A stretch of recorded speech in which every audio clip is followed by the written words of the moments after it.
ಮಳೆಗಾಗಿ ಸರ್ಕಾರದಿಂದ ವಿಶೇಷ ಪೂಜೆ ಹೋಮ ಹವನವನ್ನ ಮಾಡಲಾಗ್ತಾ ಇದೆ. ಮಳೆ ದೇವರು ಋಷ್ಯ ಶೃಂಗನಿಗೆ ವಿಶೇಷ ಪೂಜೆಯನ್ನ ಸಲ್ಲಿಸಲಾಗ್ತಾ ಇದೆ. ಸಚಿವ ಡಿಕೆಶಿ ಪಿಟಿ ಪರಮೇಶ್ವರ್ ನಾಯಕರಿಂದ ಪೂಜೆಯನ್ನ ಸಲ್ಲಿಸಲಾಗುವಂಥದ್ದು. 40 ಪುರೋಹಿತರಿಂದ ಮಳೆ ದೇವರಿಗೆ ವಿಶೇಷ ಪೂಜೆಯನ್ನ ಸಲ್ಲಿಸಲಾಗ್ತಾ ಇದೆ. ಚಿಕ್ಕಮಗಳೂರಿನ ಶೃಂಗೇರಿಯಲ್ಲಿರುವಂತಹ ಋಷ್ಯ ಶೃಂಗ ದೇಗುಲದಲ್ಲಿ ಈ ಒಂದು ಪೂಜೆಯನ್ನ ಸಲ್ಲಿಸಲಾಗ್ತಾ ಇದೆ. ಋಷ್ಯ ಶೃಂಗ ದೇವಾಲಯದಲ್ಲಿ ಮಳೆಗಾಗಿ ಪರ್ಜನ್ಯ ಹೋಮವನ್ನ ಮಾಡ್ತಾ ಇದ್ದಾರೆ. ಒಂದ್ ಕಡೆ ಪರಮೇಶ್ವರ್ ನಾಯಕ್ ಹಾಗೆ ಜಲಸಂಪನ್ಮೂಲ ಸಚಿವರಾಗಿರುವಂತಹ ಡಿಕೆ ಶಿವಕುಮಾರ್ ಅವರು ಬೆಳಗ್ಗೆ 5:30ರಿಂದ ನಡೆದಿರುವಂತಹ ಪರ್ಜನ್ಯ ಹೋಮ ಮತ್ತೆ ಹವನ ಕಳೆದ ಬಾರಿ ಮಳೆಗಾಗಿ ಪ್ರಾರ್ಥಿಸಿದ್ರು ಡಿಕೆ ಶಿವಕುಮಾರ್. ಈ ವೇಳೆ ಪೂಜೆ ಬಳಿಕ ಮಳೆಯಾಗಿತ್ತು. ಈಗ ಮತ್ತೊಮ್ಮೆ ಡಿಕೆ ಶಿವಕುಮಾರ್ ಅವರು ಪೂಜೆಯನ್ನ ಸಲ್ಲಿಸ್ತಾ ಇದ್ದಾರೆ. ಅವರು ಮತ್ತು ಪರಮೇಶ್ವರ್ ನಾಯಕ್ ಅವರು ಈಗ ಆಲ್ರೆಡಿ ಮಳೆಗಾಲ ಆರಂಭವಾಗಿದೆ. ಮಳೆ ಕೂಡ ಬರ್ತಾ ಇರುವಂತದ್ದು. ಸಾಕಷ್ಟು ಕಡೆ ಹಲವು ಜಿಲ್ಲೆಗಳಲ್ಲಿ ಈಗ ಆಲ್ರೆಡಿ ಮಳೆ ಕೂಡ ಶುರುವಾಗಿದೆ. ಈ ಒಂದು ಸಂದರ್ಭದಲ್ಲಿ ಈಗ ಇವರು ಋಷ್ಯ ಶೃಂಗ ದೇವರಿಗೆ ವಿಶೇಷವಾದಂತ ಪೂಜೆಯನ್ನು ಕೂಡ ಸಲ್ಲಿಸ್ತಾ ಇದ್ದಾರೆ.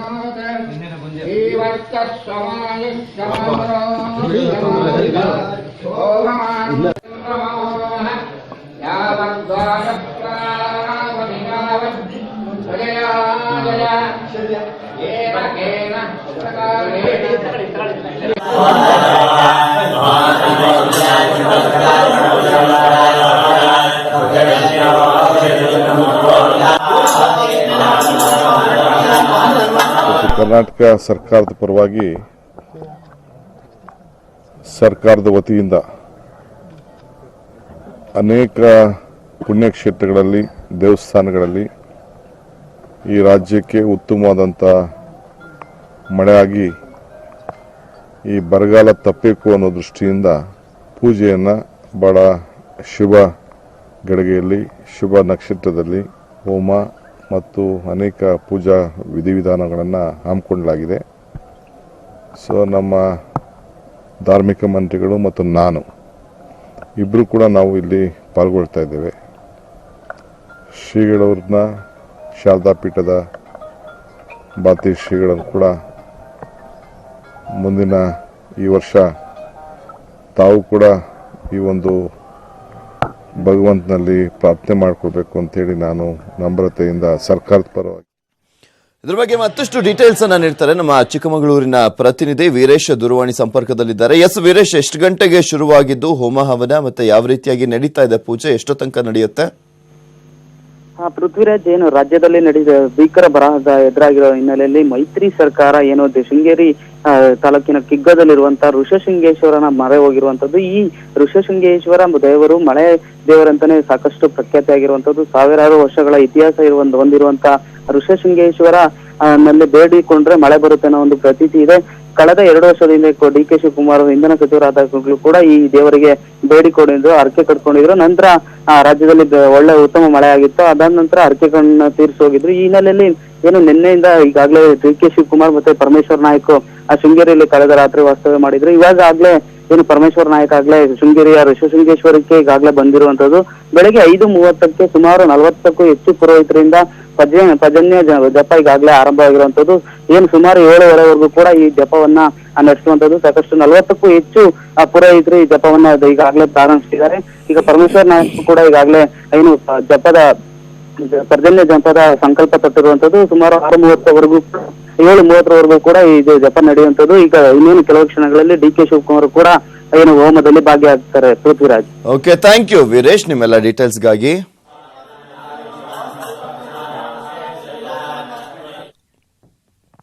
ಪ್ರಧಾನಿ ನರೇಂದ್ರ ಮೋದಿ ಯಾರು ಊಹೆ ಮಾಡದ ರೀತಿಯಲ್ಲಿ ಭರ್ಜರಿ ಜಯಭೇರಿಯನ್ನ ಬಾರಿಸಿದ್ರು.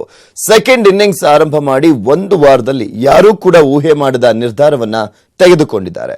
ಮುಂಬರುವ 2020 ವೇಳೆಗೆ ಯಾರು ಊಹೆ ಮಾಡದ ರೀತಿ ಅಚ್ಚರಿಯ ನಿರ್ಧಾರ ಮಾಡುವ ಸಾಧ್ಯತೆ ಇದೆ. ಬಡವರ ಉದ್ಧಾರಕ್ಕೆ ಮೋದಿ ರಣತಂತ್ರ, ಆರ್ಥಿಕ ಗಣತಿ ಮೂಲಕ ಅಚ್ಚೇ ದಿನ್.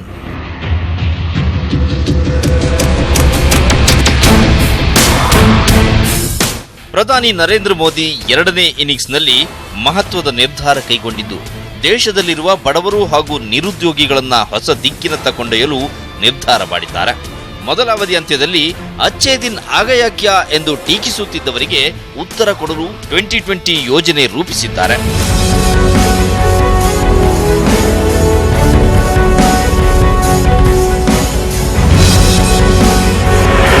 27 ಕೋಟಿ ಕುಟುಂಬಗಳ ಅವಲೋಕನ, 7 ಕೋಟಿ ವಿವಿಧ ವರ್ಗಗಳ ಸಮೀಕ್ಷೆ. ಮೆಗಾ ಎಕಾನಮಿಕಲ್ ಸರ್ವೆ ನಡೆಸುವ ಮೂಲಕ ಬಡವರು, ಬಡತನದಿಂದ ಹೊರಬರುತ್ತಿರುವ ಕುಟುಂಬಗಳ ಅಂಕಿಅಂಶ ತಯಾರಿಸಿ ಯೋಜನೆ ಜಾರಿ ಮಾಡಲು ನಿರ್ಧಾರ ಮಾಡಲಾಗಿದೆ. ಜೂನ್ ಅಂತ್ಯದಲ್ಲಿ ಸರ್ವೆ ಆರಂಭವಾಗಲಿದ್ದು ಮುಂದಿನ 6 ತಿಂಗಳಲ್ಲಿ ವರದಿ ಮೋದಿ ಕೈ ಸೇರಲಿದೆ. ಇದೇ ಮೊದಲ ಬಾರಿಗೆ ಇಸ್ತ್ರಿ ಮಾಡೋರಿಂದ ಹಿಡಿದು ಮೇಸ್ತ್ರಿ ಕೆಲಸದವರೆಗೂ ಸರ್ವೆ ಮಾಡಲಾಗ್ತಾ ಇದೆ. 12 ಲಕ್ಷ ಜನರನ್ನ ಸರ್ವೆ ಮಾಡಲು ಬಳಸಿಕೊಳ್ಳುತ್ತಿದ್ದು ಈಗಾಗಲೇ ದೆಹಲಿ ಸೇರಿದಂತೆ 6,000 ಸ್ಥಳಗಳಲ್ಲಿ ತರಬೇತಿ ನೀಡಲಾಗಿದ್ದು ಕರ್ನಾಟಕ, ಕೇರಳ, ಗೋವಾದಲ್ಲಿ ಜೂನ್ 7ರಂದು ತರಬೇತಿ ಹಮ್ಮಿಕೊಳ್ಳಲಾಗಿದೆ.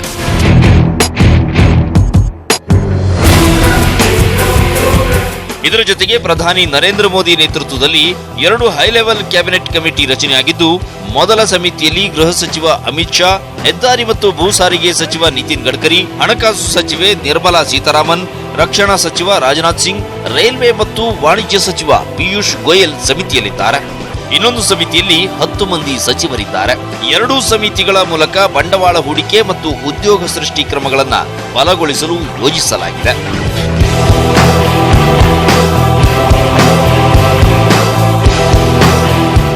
ಒಟ್ಟಾರೆ ವರ್ಷಕ್ಕೊಮ್ಮೆ ಕೇಂದ್ರ ಸರ್ಕಾರ ಆರ್ಥಿಕ ಸರ್ವೆ ನಡೆಸೋದು ಸಾಮಾನ್ಯ ಸಂಗತಿಯಾಗಿದ್ದು ಈ ಬಾರಿ 7 ಕೋಟಿ ಸಣ್ಣ ವ್ಯಾಪಾರಿಗಳನ್ನ ಗಣತಿ ಮಾಡ್ತಿರೋದು ಉದ್ಯೋಗ ಸೃಷ್ಟಿಗೆ ದೊಡ್ಡ ಹೆಜ್ಜೆ ಎನ್ನಲಾಗ್ತಾ ಇದೆ. Bureau report, news 18 Kannada. ಹಿರಿಯ ಸಂಶೋಧಕ ಎಂಎಂ ಕಲಬುರ್ಗಿ ಹತ್ಯೆ ಪ್ರಕರಣ ಧಾರವಾಡದಲ್ಲಿ ಎಸ್ಐಟಿ ಅಧಿಕಾರಿಗಳು ಪರಿಶೀಲನೆಯನ್ನ ನಡೆಸ್ತಾ ಇದ್ದಾರೆ. 2 ಆರೋಪಿಗಳೊಂದಿಗೆ ಧಾರವಾಡದಲ್ಲಿ ಪರಿಶೀಲನೆಯನ್ನ ಮಾಡಲಾಗ್ತಾ ಇರುವಂತದ್ದು. ಅಮೋಲ್ ಕಾಳೆ, ಪ್ರವೀಶ ಚತುರ್ ಜೊತೆ ಸ್ಥಳದ ಮಹಜರನ್ನ ಮಾಡಲಾಗ್ತಾ ಇದೆ. ಎಸ್ಐಟಿ ತಂಡ ಈ ಆರೋಪಿಗಳನ್ನ ಧಾರವಾಡದಲ್ಲಿ ಕರ್ಕೊಂಡೋಗಿ ಈಗ ಆಲ್ರೆಡಿ ಮಹಜರನ್ನ ಮಾಡಲಾಗ್ತಾ ಇರುವಂತದ್ದು. ಚುರುಕುಗೊಂಡಿದೆ ಎಸ್ಐಟಿ ತನಿಖೆ. ಕಲ್ಯಾಣ ನಗರದಲ್ಲಿನ ಕಲಬುರ್ಗಿ ನಿವಾಸದಲ್ಲಿ ಮಹಜರನ್ನ ಕೂಡ ಮಾಡಲಾಗ್ತಾ ಇದೆ. ಅಮೋಲ್ ಕಾಳೆ ಹಾಗೆ ಗೌರಿ ಮತ್ತು ಕಲಬುರ್ಗಿ ಹತ್ಯೆ ಕೇಸ್ನ ಮಾಸ್ಟರ್ ಮೈಂಡ್ ಈತ. ಸೊ ಹೀಗಾಗಿ ಈತನನ್ನ ಮತ್ತಷ್ಟು ಮಹಜರನ್ನ ಮಾಡ್ತಾ ಈತನ ಜೊತೆ ಯಾರೆಲ್ಲ ಸೇರ್ಕೊಂಡಿದ್ದಾರೆ, ಏನು ಎತ್ತ ಎಲ್ಲದರ ಬಗ್ಗೆನೂ ಕೂಡ ಮಾಹಿತಿಯನ್ನ ಕಲೆ ಹಾಕ್ತಾ ಇದ್ದಾರೆ. ಈತನೇ ಇದರ ಹತ್ಯೆ ಕೇಸ್ಗಳ ಮಾಸ್ಟರ್ ಮೈಂಡ್ ಅಂತ ಹೇಳಲಾಗ್ತಾ ಇರುವಂತದ್ದು. ಸೊ ಹೀಗಾಗಿನೇ ಈತನ ಜೊತೆ ಸಂಪರ್ಕದಲ್ಲಿ ಇದ್ದಂತ ಆರೋಪಿಗಳನ್ನ ಕೂಡ ಈಗ ಆಲ್ರೆಡಿ ಕರ್ಕೊಂಡ್ಬಂದು ಮಹಜರನ್ನ ಮಾಡಲಾಗ್ತಾ ಇದೆ.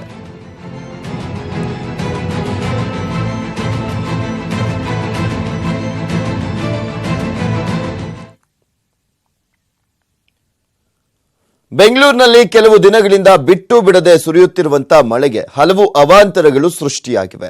ನಿನ್ನೆ ಸಂಜೆಯಿಂದ ರಾಜಧಾನಿಯಲ್ಲಿ ಗುಡುಗು ಸಹಿತ ಭಾರೀ ಮಳೆಯಾಗಿದೆ.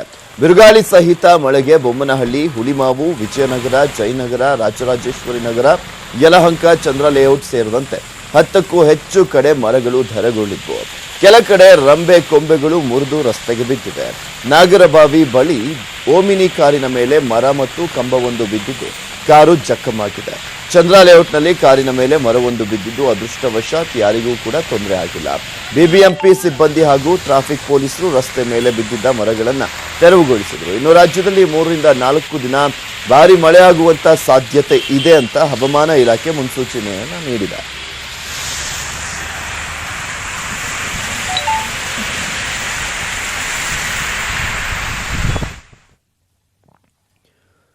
ರಾಜ್ಯದ ಹಲವೆಡೆ ವರ್ಣನ ಆರ್ಭಟ ಜೋರಾಗಿತ್ತು. ನಿನ್ನೆ ರಾತ್ರಿ ಗುಡುಗು ಸಹಿತ ಧಾರಾಕಾರ ಮಳೆ ಆಗಿದೆ. ಹಲವೆಡೆ ತಗ್ಗು ಪ್ರದೇಶಗಳಿಗೆ ಮಳೆ ನೀರು ನುಗ್ಗಿ ಜನಜೀವನ ಅಸ್ತವ್ಯಸ್ತವಾಗಿದೆ. ನೆಲಮಂಗಲ, ರಾಮನಗರ, ಚಿಕ್ಕಬಳ್ಳಾಪುರ, ಕೋಲಾರ, ಚಿತ್ರದುರ್ಗ ಸೇರಿದಂತೆ ಹಲವು ಜಿಲ್ಲೆಗಳಲ್ಲಿ ಮಳೆರಾಯನ ಅಬ್ಬರ ಜೋರಾಗಿತ್ತು.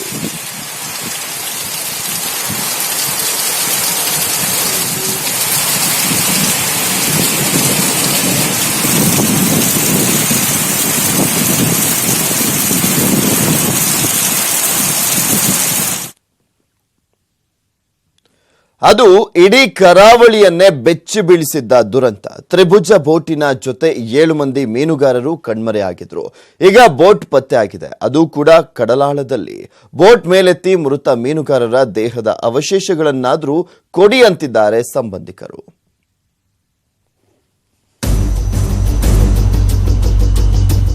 ಮಲ್ಪೆಯಿಂದ ಮಹಾರಾಷ್ಟ್ರದ ಕಡೆ ಹೊರಟಿದ್ದ ಸುವರ್ಣ ತ್ರಿಭುಜ ಬೋಟ್ 7 ಮೀನುಗಾರರ ಜೊತೆ ಕಣ್ಮರೆಯಾಗಿತ್ತು. ಕಣ್ಮರೆಯಾದ ಬೋಟಿನ ಸುತ್ತ ಹಲವು ಅಂತೆ ಕಂತೆಗಳು ಹುಟ್ಕೊಂಡಿದ್ವು. 5 ತಿಂಗಳ ನಂತರ ಮಹಾರಾಷ್ಟ್ರದ ಮಾಲ್ವಾನ್ನ ಕಡಲಾಳದಲ್ಲಿ ಬೋಟಿನ ಅವಶೇಷ ಪತ್ತೆಯಾಯಿತು. ಆದರೆ ಈ ಅವಶೇಷಗಳನ್ನ ಮೇಲಕ್ಕೆತ್ತೋ ಪ್ರಯತ್ನ ಮಾತ್ರ ನಡೆದಿಲ್ಲ. ದುರಂತ ನಡೆದು ಬರೋಬ್ಬರಿ 170 ದಿನಗಳಾಗಿವೆ. ನೌಕಾಸೇನೆಯ ಹಡಗು ಡಿಕ್ಕಿಯಾದ ಪರಿಣಾಮ ಸುವರ್ಣ ತ್ರಿಭುಜ ಮುಳುಗಡೆಯಾಗಿದೆ ಅನ್ನೋದು ಖಚಿತವಾಗಿದೆ. ಇಷ್ಟಾದ್ರೂ ನೌಕಾಸೇನೆ ಮುಳುಗಡೆಯಾದ ಬೋಟನ್ನ ಮೇಲಕ್ಕೆತ್ತೋಕೆ ಮನಸ್ಸು ಮಾಡ್ತಾ ಇಲ್ಲ. ಖಾಸಗಿಯವರು ಬೋಟು ಮೇಲೆತ್ತೋಕೆ 1.5 ಕೋಟಿ ಹಣ ಕೇಳ್ತಾ ಇದ್ದಾರಂತೆ.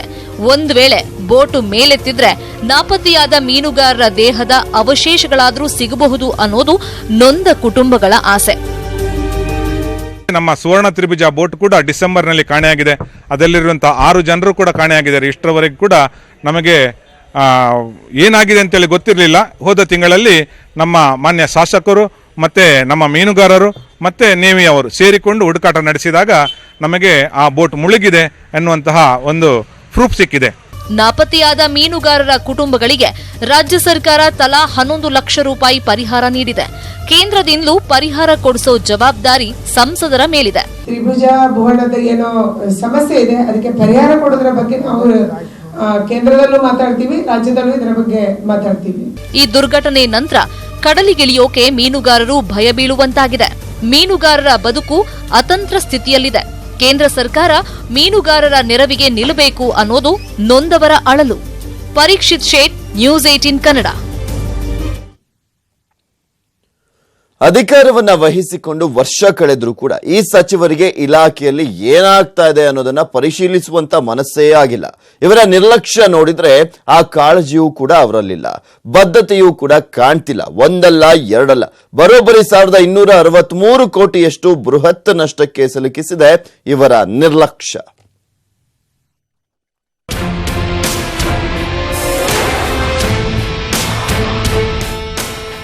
ಇವರು ಡಿಸಿ ತಮ್ಮಣ್ಣ, ಸಾರಿಗೆ ಇಲಾಖೆ ಚುಕ್ಕಾಣಿ ಹಿಡಿದ ಸಚಿವ.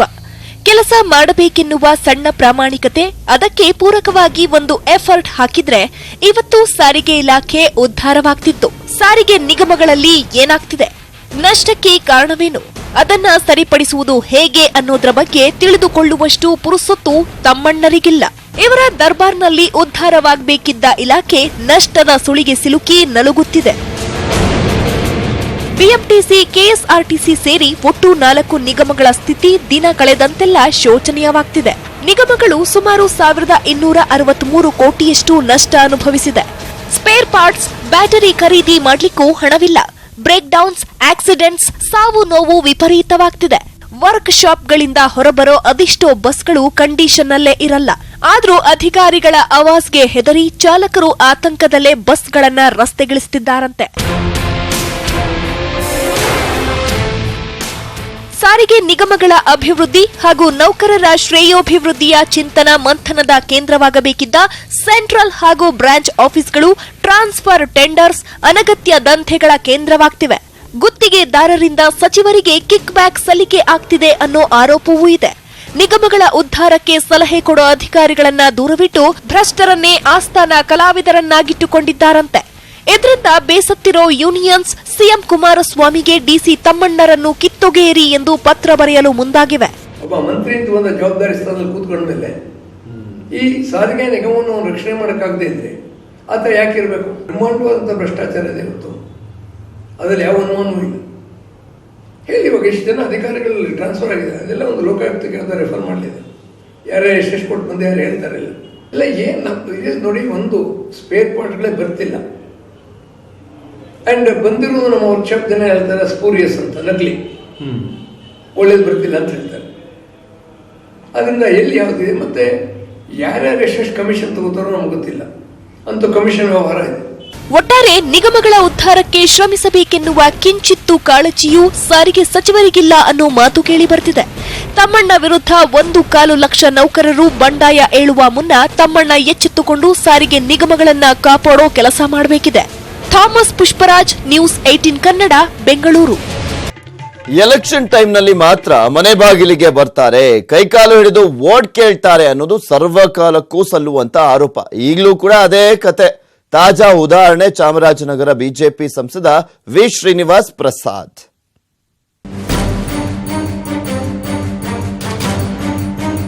ಚಾಮರಾಜನಗರ ಲೋಕಸಭಾ ಕ್ಷೇತ್ರದಲ್ಲಿ ಮೊದಲ ಬಾರಿಗೆ ಕಮಲ ಅರಳಿಸಿದ ಕೀರ್ತಿ ಶ್ರೀನಿವಾಸ್ ಪ್ರಸಾದ್ ಅವರದ್ದು. ರಿಸಲ್ಟ್ ದಿನ ಗೆಲುವಿನ ಪ್ರಮಾಣ ಪತ್ರ ಸ್ವೀಕರಿಸಿ ಹೋದ ಪ್ರಸಾದ್ ಮತ್ತೆ ಜನರ ಕೈಗೆ ಸಿಕ್ತಿಲ್ಲ. ಕ್ಷೇತ್ರದಲ್ಲಿ ಆಗಬೇಕಾಗಿರುವ ಅಭಿವೃದ್ಧಿ ಕಾರ್ಯಗಳು ಬೇಕಾದಷ್ಟಿವೆ. ಆರಂಭದಲ್ಲೇ ಸಂಸದರು ಈ ರೀತಿ ಭ್ರಮ ನಿರಸನ ಮೂಡಿಸಿದ್ರೆ ಹೇಗೆ ಅನ್ನೋದು ಮತದಾರ ಪ್ರಭುಗಳ ಪ್ರಶ್ನೆ.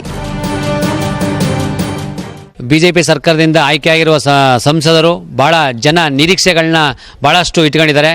ಮೊದಲನೇದಾಗಿ ಬೆಂಗಳೂರು, ಕನಕಪುರ, ಚಾಮರಾಜನಗರ ರೈಲೊಂದು, ಜೊತೆಗೆ ಚಾಮರಾಜನಗರ ಗಡಿ ಜಿಲ್ಲೆ ಆಗಿರೋದ್ರಿಂದ ಇಲ್ಲಿ ಕೈಗಾರಿಕೆಗಳು ಮತ್ತು ಅಗ್ರಿ ಬೇಸ್ಡ್ ಇಂಡಸ್ಟ್ರೀಸ್ ಹೆಚ್ಚಿನ ಮಟ್ಟದ ಆಗಬೇಕು. ಕೇಂದ್ರದ ಮೇಲೆ ಒತ್ತಡ ತಗೊಂಬಂದು ತಾವು ಏನು ಜನರ ನಿರೀಕ್ಷೆ ಇದೆ ಆ ನಿರೀಕ್ಷೆನ ಸುಳ್ಳಾಗಿಸಬಾರ್ದು. ಆ ನಿರೀಕ್ಷೆನ ತಾವು ಮಾಡ್ತೀರಾ ಅಂತ ನಾವು ಮನಗಂಡಿದ್ದೀವಿ.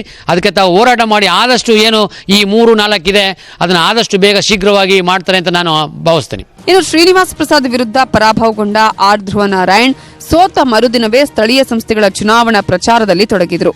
ಕೆಲವೆಡೆ ಕೃತಜ್ಞತಾ ಸಭೆ ನಡೆಸಿದ್ರು. ಆದರೆ ಗೆದ್ದ ಅಭ್ಯರ್ಥಿ ಕನಿಷ್ಠ ಮತದಾರರಿಗೆ ಕೃತಜ್ಞತೆ ಹೇಳೋದಕ್ಕಾದರೂ ಕ್ಷೇತ್ರದ ಕಡೆ ತಲೆ ಹಾಕಿಲ್ವಲ್ಲ ಅನ್ನೋದು ಬೇಸರದ ಸಂಗತಿ. SM Nandish, news 18 Kannada, Chamarajanagar. ಆ ಯೋಧ ದೇಶ ಕಾಯಲು ಸೇನೆಗೆ ಹೋಗಿದ್ರು. ಆದ್ರೆ ಆ ಯೋಧರ ಮನೆಯಲ್ಲಿ ಆತ ಇಲ್ಲದ ಕ್ಷಣಗಳು ಕಳೆಯೋದು ಬಹಳ ಕಷ್ಟ. ಆದ್ರೆ ಸೇನೆಗೆ ಹೋದ ಯೋಧ ವಾಪಸ್ ಬರಲೇ ಇಲ್ಲ. ಆದ್ರೆ ಹೇಗಾಗ್ಬೇಡ, ಇಲ್ಲಿ ಆ ಮಹಿಳೆ ತನ್ನ ಸೇನಾಪತಿಗೆ 2 ದಶಕದಿಂದ ಕಾಯ್ತಿದ್ದಾರೆ.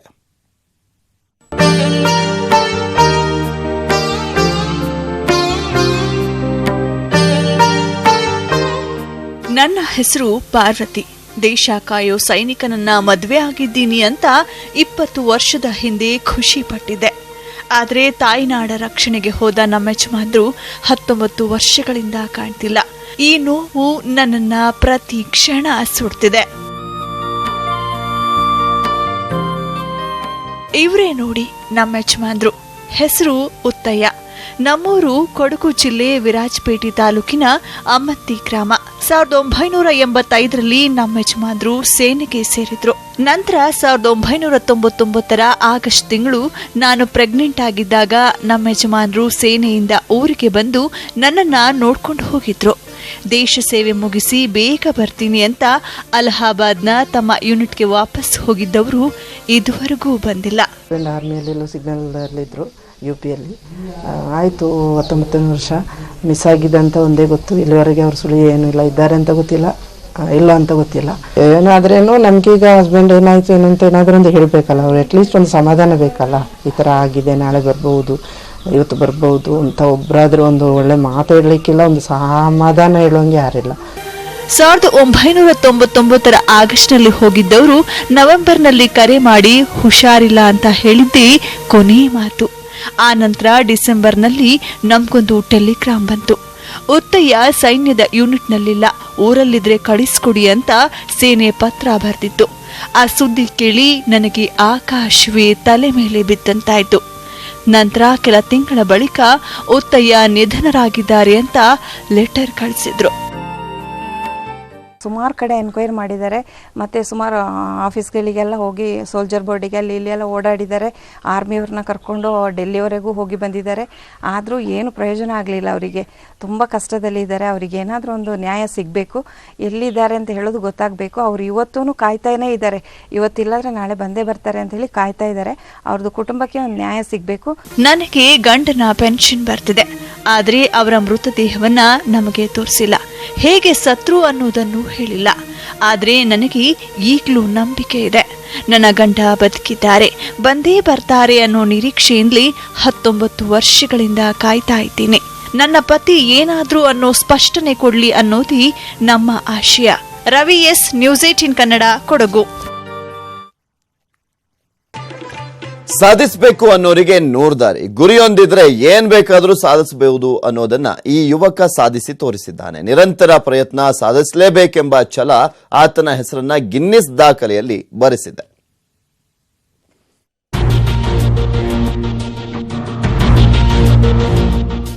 ಬೆರಳ ತುದಿಯಲ್ಲಿ ಸುಮ್ಮನೆ ನಿಂತು ಬಿಡುವ ಹಾಕಿ ಸ್ಟಿಕ್, ಹೀಗೆ ಅದ್ಭುತವಾಗಿ ಬ್ಯಾಲೆನ್ಸ್ ಮಾಡ್ತಿರೋ ಪವನ್ ಕುಮಾರ್ ಆನೇಕಲ್ನ ಸಿಡಿ ಹೊಸಕೋಟೆಯವರು. ಈ ಯುವಕ 22ನೇ ವಯಸ್ಸಿಗೆ 72ನೇ ವಯಸ್ಸಿನವರು ತಲೆದೂಗುವಂತ ಸಾಧನೆ ಮಾಡಿದ್ದಾನೆ.